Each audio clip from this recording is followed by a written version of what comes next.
de son discours prononcé à l'occasion du symposium des banques centrales à Jackson Hole, Jérôme Powell a déclaré qu'une politique monétaire restrictive serait nécessaire pendant un certain temps avant que l'inflation ne soit maîtrisée, ce qui ne va peser sur les ménages, les entreprises et la croissance économique.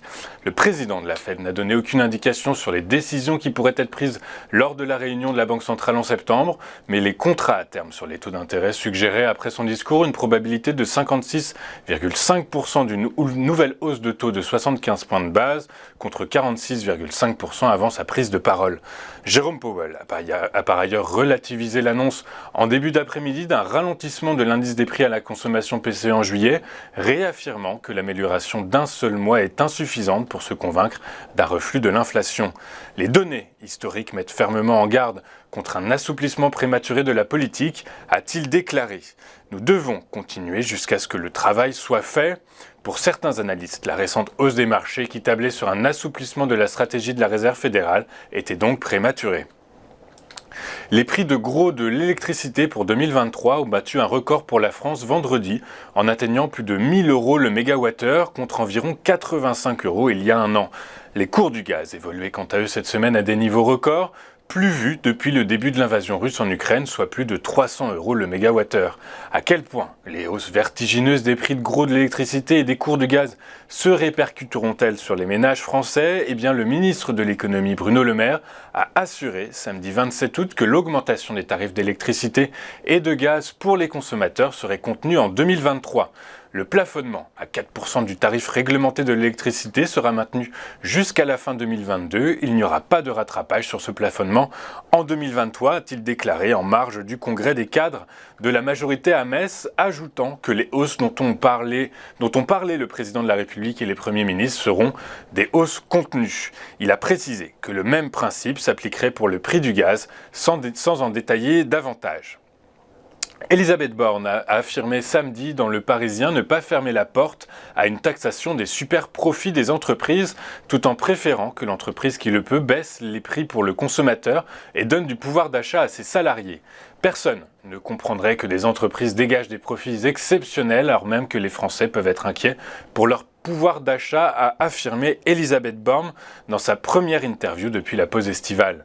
Je ne ferme pas la porte à taxer les superprofits, a ajouté la Première ministre, qui doit s'exprimer aujourd'hui devant le MEDEF au moment où les prix flambent partout dans le monde en raison notamment de la guerre en Ukraine. Mais, précise-t-elle, je pense que le plus efficace et le plus concret pour les Français, c'est quand une entreprise, quand elle le peut, baisse les prix pour le consommateur et donne du pouvoir d'achat à ses salariés.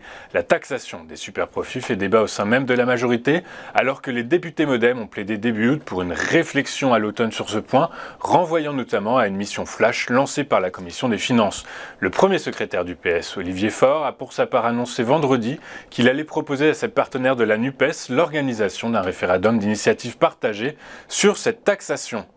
Avant de poursuivre notre émission et de retrouver nos rubriques et nos experts, je vous propose un rapide coup d'œil sur la séance de vendredi dernier à Paris.